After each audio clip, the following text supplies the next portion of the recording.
G'day guys, g'day. Welcome to the Kakadudes channel. This is our first podcast / talking head video. So we're very, very excited and we're just going to keep it really, really simple. My name's Jaxon and this is Sam. Hello there. We're thrilled to be doing this for the first time. How exciting? Excited?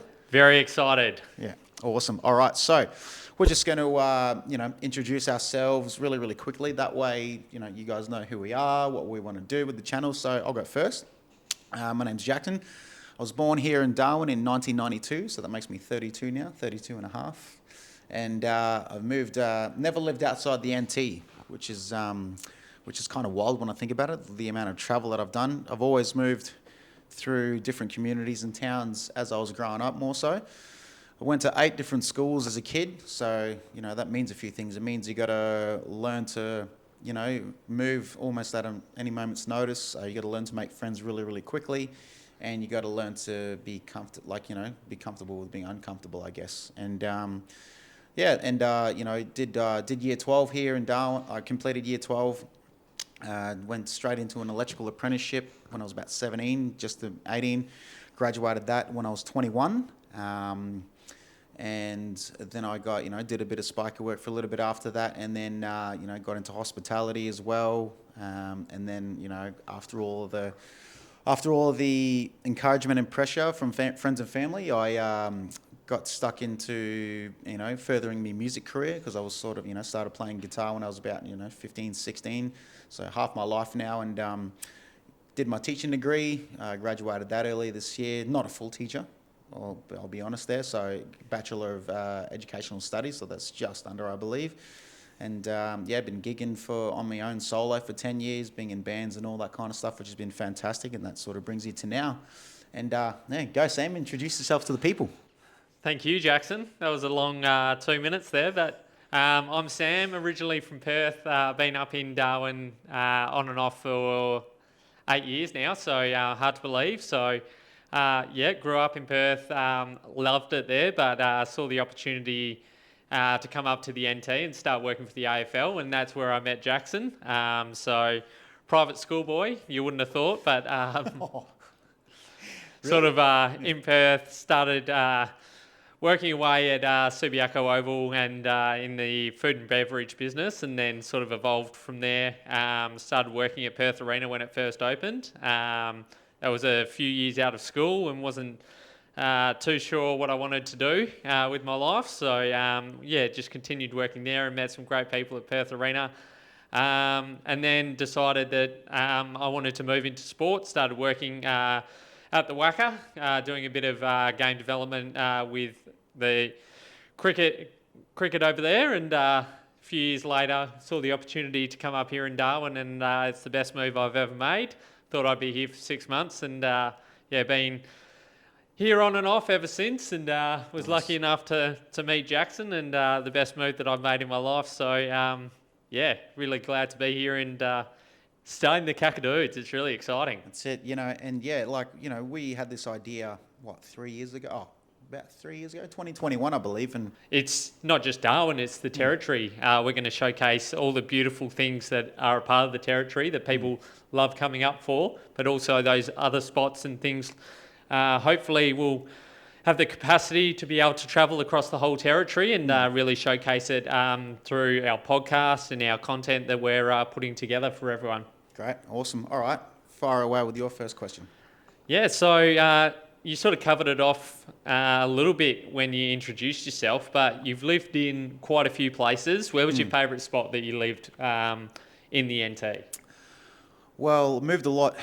Sort of the moving stopped when I was about 14. I think they're all pretty good, but I think the place that provided some pretty unforgettable memories was living in Groote Eylandt. So it's an island sort of off the east coast of Arnhem Land in the NT, and I think what made it so good was just, when my oldies were together and, they were both pretty young in their careers and in the police force. So my mum and dad were both police officers at the time. And, I was the only child back then. Matia came along about 4 years later.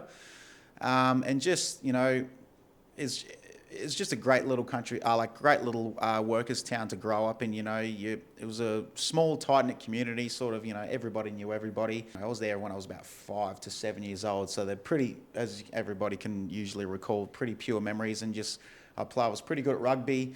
Played a bit of cricket as well, and just in the fishing was really good, and just the great sense of community that we had at that point, because like all the coppers were friends with each other as far as I knew. And back then we'd ride our bikes around, leave them at the front lawn. You wouldn't have to worry too much about stranger danger or anything like that, because everyone was just we didn't have phones or anything like that. So it was just such a great place, and like all the makings for a good place to grow up. It was just good. I'm really surprised. I thought you would have said the VB house and garden, but Well, it's good in different ways. All right. My second question for you is, who's your favourite artist or band, and why? oh, that's a very good question. It's hard to pick one, but yeah. if just top of the head, who do you choose?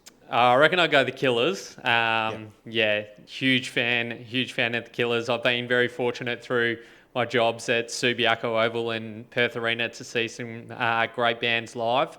I remember when I first turned 18, on that day, I was working at AC/DC, which had 52,000 people. I was working on a little Coke cart, just selling Cokes, the drink. And the security guard said to me, there's a good chance that people are going to try and rob you because they're all AC/DC bogans. They do love the booze. Yeah, so didn't manage to get robbed, but I was standing right in the middle of the field and had a great view of AC/DC, which was an amazing experience. To talk about the amount, obviously there was 52,000 people at Subiaco Oval back then.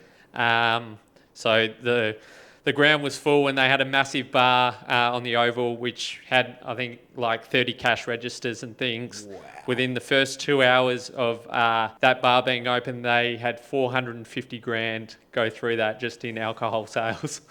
Australians love their alcohol, don't they? Yes, they certainly do. So, but yeah, I reckon the Killers would be right up there with my favourite bands. Best band I've ever seen live would have to be the Foo Fighters. Yeah, I've seen them live before, and they're incredible. Packed house in Perth. I think there was like 30,000 people there, just going crazy for the Foo Fighters. Yep. Yeah, that was a great experience. I remember watching them in Brisbane in 2015, and yeah, they were unreal. Far away. Yeah, a bit more to learn about you. So obviously growing up in Darwin, talk us through the experiences that you had in life, and what was the best thing about growing up in Darwin? Or the NT, should we say? I think in my young years, obviously, when me grandmother was still around, the family on my mother's side was the sense of family and unity that we had amongst us at that time was amazing. Like, we'd always hanging out with our cousins when we could. But our family was that big. I didn't get to meet them all a lot. But yeah, just having the family around all the time, and just growing up and just soaking everything in was so much fun. But yeah, the family was pretty tight knit at the time, and things have changed a little bit now. But yeah, back then it was awesome. I miss it very much. All right, so number 3 for you, I should say. What made you come back to the NT after being away for 2 years? Yeah, so did my time up here in Darwin and sort of was looking at new experiences. Joel Ikapu, who was working at the AFLNT at the time, sort of always said to me that you're not going to stay in umpiring forever. So a job came up in Alice Springs, being a remote development manager, and working with Tommy Dutton and the team down there. And I saw that as a really good opportunity to sort of move away from umpiring and really branch out. And that was a great experience living down in Alice Springs for a year. Really enjoyed getting out to the communities and everything like that, and really engaging, using AFL to sort of make a bit of a change on health and lifestyle and things. And you see how much of an influence AFL has on their lives. And how it can implement change, especially throughout schools and things. So it was a really rewarding opportunity. But I got to the point where I'm like, I don't want to be rolling footies out around for the rest of my life. So an opportunity came up in New South Wales, and that was a whole different experience compared to the NT. Yeah. And when I moved, I thought it was going to be a good opportunity for myself, and starting off it sort of was, and then sort of people moved on that had a lot of experience, which made the role a bit more tough for me. So I got to the end of last season and sort of didn't want the stress and things of the AFL environment anymore. So what was your position when you were down in New South Wales? What was so I was the title? competition manager for the Hunter Central Coast. So Yep. the second biggest league behind AFL Sydney. So there's a lot of work with clubs and everything like that. And yeah, they were very, very long days and lots of work. I sort of finished up just before the grand final last year, and the person who I actually went to the grand final with said to me, look, there's this job in disability sports up in the Northern Territory. It's yours if you want it. I'll put in a good word for you and everything. And obviously got a lot of good friends back here. Got yourself and another number of other people that sort of spent a lot of time with when I was up here. So I was like, it's a great opportunity to get back to Darwin and be in an industry which is still sports related, but away from the AFL and that 9 to 5, and not having the stress and everything that comes with the roles in the AFL. As much as I loved it, I wanted to branch out and sort of try something new, and being fortunate enough to be in the role for 12 months now, and really loving it. And it's nice having your weekends back and switching off at 5 o'clock. So that's it. Yeah. Well, very happy to be back. We had to empathise on having the weekends back. Weekends is pretty much when my work week technically starts. So one day maybe we'll have the same uniform schedule again. It's a good excuse to go to the pub and just watch you play some music. Yeah, that's true. Yeah, well, that's the thing too. Like when I play, my social appetite, my social sort of battery gets used when I'm out working, and it's kind of good. Like when I first started, it was a bit of a mission because I was really focused on the playing part, and got me skills up at that. But then I just figured like trying to be a nice personable figure when I'm having my set breaks and stuff. And I found that if in order to enjoy it, you just gotta engage in a bit of conversation. If you want to keep it quiet, chill out in the corner for a bit, go on your phone, whatever. And so that's one of the great things about my job, I guess. Yeah, and well, speaking of your jobs and things, you've sort of had a weird and wonderful journey. You've sort of, as you spoke about, you've been a Sparky, you worked at Hoggies, you ended up working with AFL&T in game development, and then the move into teaching, all whilst being a musician and running your own business. Yep. Talk us through the transitions from each role and why you sort of wanted to move into those roles, and then obviously have a bit of a chat about the success that you've had with your music up here. Yeah, well, I started my apprenticeship obviously at 17, and that was a big eye opener because I had as all 17-year-olds, they don't really know jack about the world. So that was a good eye opener. I got to experience different characters. Certainly some interesting characters in that field, and there will be. But doing that, the Sparky work was a hell of an adjustment coming straight out of school, because I was at school for finished school, had a week off, family went to Brisbane, and then bang, straight into my apprenticeship after a week. And boy, oh boy, it was a hell of an adjustment. I was like, the physical output that you had to do, the longer hours, obviously longer hours in school. You're not just sitting in a nice comfy classroom. No aircon? No aircon usually. Like, when you're working on existing houses, fault finding, whatever, you're not going to be working with the live sources, eh? So the power's off more. That usually means fans are off, aircons are off. So you got to learn to adjust and get on with that pretty quickly. So that was tough, and you got to make sure that I was struggling to get, I was falling asleep in the passenger side on the way to jobs, because it was just such a shock to the body. And unfortunately, towards the end of my apprenticeship, my uncle, who was my employer, my auntie, my two younger cousins, they unfortunately passed away in 2013, which was a terrible blow to not only the family but the whole of community of NT and beyond. And so after that, it was pretty difficult to stay focused and wanting to continue electrical. But at that point, too, I was getting a lot of peer pressure from family and friends about getting into music because I was obviously very passionate about that. So got stuck in, original bands, and they were great fun. When I was about sort of 18 onwards, or 17 actually, and it was interesting. The first band gig that we ever had as a rock band, original rock band, the lead singer at the time unfortunately wasn't able to perform, and so I had to do the singing.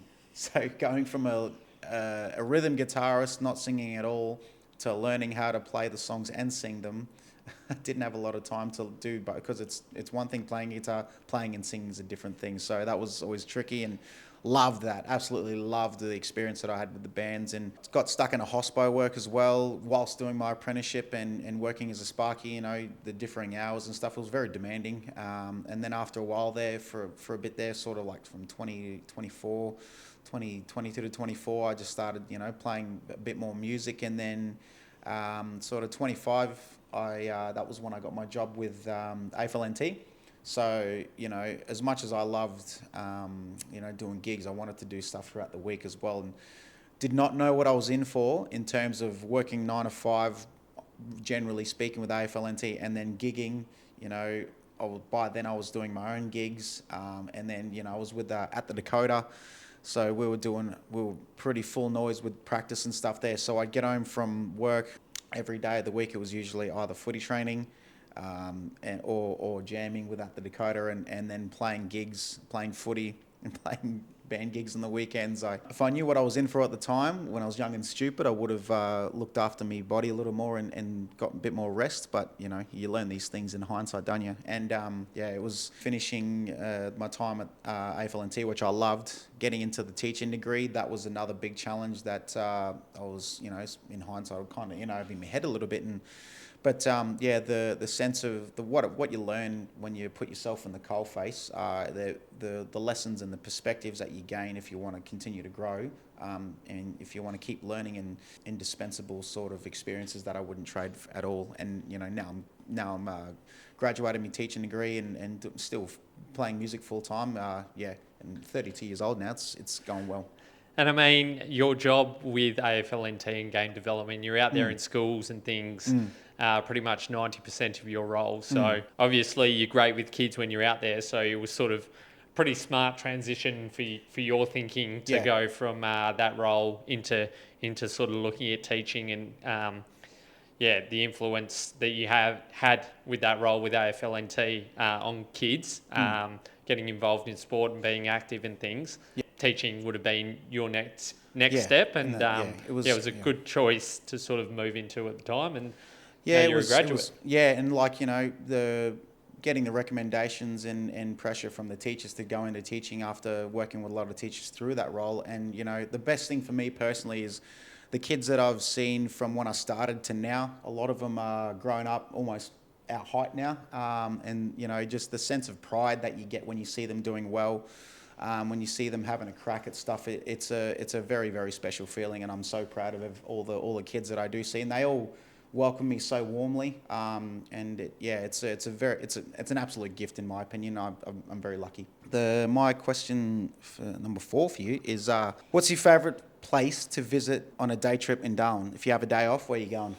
Oh, Litchfield's all right up there. Yep. Which place in Litchfield? Because obviously Litchfield's a very, very big region in the NT. So can you be a bit more specific? Yeah, Florence Falls is obviously it's always you need to get up nice and early to get there, and sort of have it to yourself. When that's flowing, that's a dream to go to because you just got so much space to swim around and everything.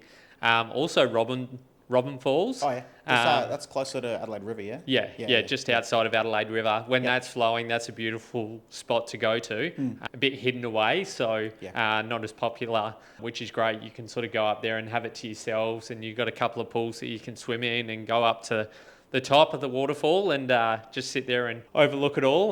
That's probably my other favourite spot to go to on a day trip. Yeah, sick. All right, and I'm going to fire off the last question before you go with yours. If you could give a bit of advice to your 20-year-old self, what would you say? Be patient, I think. at 20, sort of didn't really know what I wanted to do with my life. Obviously loved sport, but sort of wasn't working in the sporting industry and things at that stage. How old was I? What year was I? 20? 2012. 2012. So at the end of that year, that's when I first started at Perth Arena and sort of took on a fairly big role Monday, or it was like 7 days a week. Wow. I think the first 70 days that it was open, we didn't have a day off. Wow, that's a big demand. Yeah, it was good because like we're on casual wages then, so a little bit more cream on the top. little bit more cash coming in. But I had a great time working there, and the people that I met there as some of my best mates, but there was no direction of what's going to happen after Perth Arena. So like we'd finish up, we'd go to the pub, stay there till midnight, and then go home and back it up the next day and everything. Fairly loose, and I sort of got to a point where I'm like, all right, I need to do something in what I love. I don't want to stay doing what I was doing for the rest of my life, and that's when I sort of moved into sport. But once again, didn't really have that idea of where I was going to go with it. So it's not until I sort of got up to Darwin and sort of had to fend for myself and everything, and actually look at what I wanted to do long term. So I think the most important thing is be patient and do what you love. Like take the risk, take the chance. It'll work out well for you. Yeah, awesome. All right, fire away with yours. So the last couple for you, being a big music man yourself, where's the best spot that you've played a gig, and what has been your favourite gig that you've ever played? That's a big one because I played a lot. When I was at the Dakota in 2015, when we opened for the Rubens, that was pretty unreal for a multitude of reasons. And the first reason is I remember going in, we had to go in for sound check earlier that day. You know, you walk into Discovery nightclub during the day when there's no one in there. It's quite weird. And then just going in and, you know, the boys Rubens were on stage doing their stuff before we did ours. And just, it was the most rock star thing I've ever seen, going in there and just watching them. They're sinking pints and they're smoking durries inside. I was like, that is the most rock star thing I've ever seen in my life. That's real rock and roll. Yeah. And the best part was when they ran through a couple of songs when I was there, and I think they were testing the song called Switchblade, which is on their Hoops album. And my God, I was the only one in the mosh pit area or the dance floor. And just the sound that they had was just like, you know, you hear them on radio, you're like, oh, they're pretty cool and catchy. But when you hear them with their full kit, with full setup, oh my God, it was one of the best sounding gigs I've ever been to. And the fact that we got to open for them, and, you know, all us boys were super excited. And, you know, I think when we were playing, I think there was about 700 people. And by the time they were on stage, I think the place was packed out. And just the sense of adventure we had, we partied with them afterwards, and it was just like almost the most perfect quintessential introduction to like the, you know, insight to the big leagues kind of thing, because we were just a local Darwin band at that time, and we partied pretty hard, and I was with one of my mates on Smith Street Mall. And we were still kicking on, and you know, we sort of nodded off to sleep, and then we got up, and we were woken up by this racket. Like, what the fuck's that noise? And we realised someone was opening the roller doors up to start, you know, open their shop for the day. So we'd been there for quite a while, and funnily enough, I had to play a gig about 4 hours later, and I went to Dylan's place. And I thought I'd get to sleep there, but I didn't. And somehow got to my gig and played. And geez, that was someone asked me to come out that night, so I was like, no, I've got zero energy. That's a real rock and roll story. It was like, you know, there's way more to it, but it was wild. And I just look forward to potentially opening for a big band again one day, or maybe being one, who knows. But that was probably the best one. And where's the best spot that you've played? Either solo or in a band? And the Railway Club is probably one of my favourites. It's just, you know, it's a beautiful spot, you know, and it's got a great aesthetics. And we've always, you know, at the Dakota when we played there, we sold out 3 gigs in a row, and it's not a huge place, but it's just such a good spot. It's an iconic Darwin venue. I had my 30th there, and there's a reason I picked the Railway Club is because it's a great spot. And as a solo artist, that's a tough one because there's so many. I've played at so many venues for private gigs, for corporate stuff. Like it's hard to say, but played at Fred's Past show earlier this year. That was probably one of my favourites because big stage set up for that time, and going out there and there's a big crowd. And because I used to live out in the rural area and I've lived in Darwin a long time, a lot of familiar faces, a lot of cheering. But I was playing, and my mum's there right at the front. She grabbed a couple of hay bales and dragged them to the front and brought Classic some family. Rosanna. Yeah, so and I'm incredibly lucky because my mum's my biggest fan, and having her cheer her butt off at almost every gig that I play, it's you'd rather have that than not, and so I'm very lucky. So thanks, Mum. Who gets a bigger cheer? You on stage or Mattia running around in the W? Right now, I think Mattia's winning that one, but yeah, I think Mum she doesn't divide our love, but she gives her love to me and Mattia pretty strongly, and it's hard to.